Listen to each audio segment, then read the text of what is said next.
Sorry if I haven't posted a video in a while. It's just that a lot of things happen in life and animation was my first concern. But that's not what we're talking about. Today we're going to be talking about the times I traveled with my family. When I was little, nope, not little enough, there we go. One of my sisters, who was probably watching this video right now, was about to graduate and she had a ceremony soon. But it would be hard to get there because she's all the way in Georgia. But it was still worth it, so we went. Let me just say that I'm so impressed at how my little brother Jiba acted at the airport.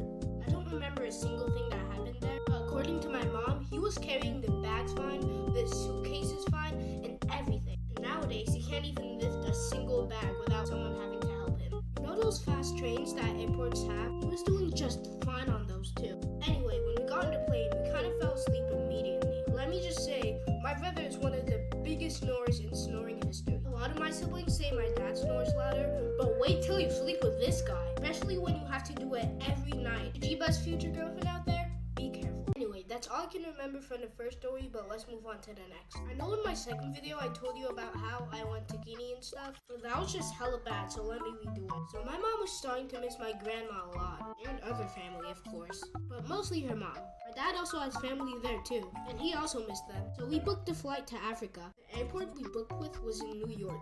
We were gonna have to drive there. The day before we drove, it was maybe 7 at night. We were talking about how excited we were to go to Africa. Then another hour passed, and my mom got tired, so she went to bed. My siblings went to bed too, but I wasn't tired. I could pull an all-nighter if I wanted to. I'm one of those guys that goes to bed late and wakes up early. But of course, I fell asleep eventually. But I was so tired, I actually fell asleep on the couch. I remember waking up and my mom was getting ready to go. So I started getting ready to go too, as well as my siblings and my dad. We started packing our suitcases and stuff. Let me just remind you, we're going to visit. We're not permanently staying there. Anyway, when we got in the car, I was really tired because it was probably like 6 in the morning. I just went to sleep. And before I knew it, we were at New York. It was really sunny out, and I liked the tall buildings. Bought a hotel and stayed there for 2 days. After that, we headed to the airport. It took long to do our stuff, but we finished eventually. And when we went to the plane, surprisingly, no one got plane sick. When we got there, I couldn't understand a word anyone was saying. Only some people there know how to speak English, and I couldn't understand a word they were saying. But my uncle Ali knew how to speak English, so I can understand him. And the food there was excellent. They had pizza, chicken, cheese, spaghetti, and lots of more that I can't remember right now. But they drink water in bags? I guess that's a good thing for my brother Jiba, because he doesn't know how to open his water bottles. But for me, I couldn't care less. As long as they have chicken, I'll survive. Yeah, and did I forget to mention they had SpongeBob on the TV? But his name was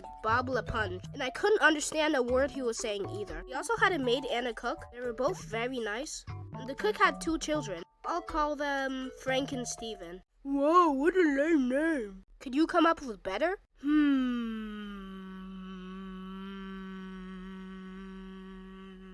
That's what I thought. Anyway, Steven was older than Frank, and they were very competitive. And for some weird reason, anytime we would touch Frank, this is the sound he makes.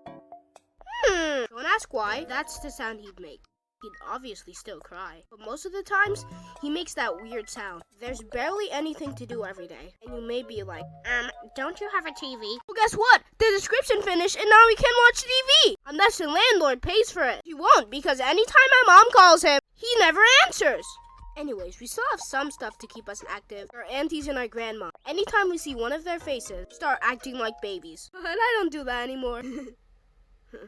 Yes, you do. Yeah, you do that all the time. Be quiet. Just ignore them. Anyway, after a few weeks, we started to miss home a lot. And my dad had work next week, so he had to leave. Me and my siblings begged to go with him, but he wouldn't budge. So yeah, we stayed there for 1 more month, and we finally went home.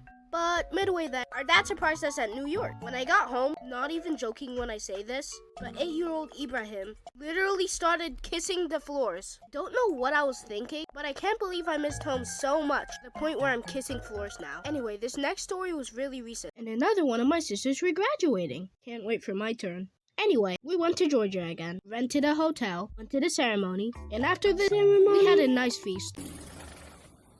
Oh wait, I think I'm here. Wait, what about me? Nah, I don't need you anymore. Then what did you need me for? I just needed you for company. What? Welp, sucks to be him. Alright, I'm gonna go take a look at my new place now. I expected more than this. This isn't what it said on the purchase. What? You know what? I'll do that later. Anyway, thanks for watching, and I'll see you in the next one.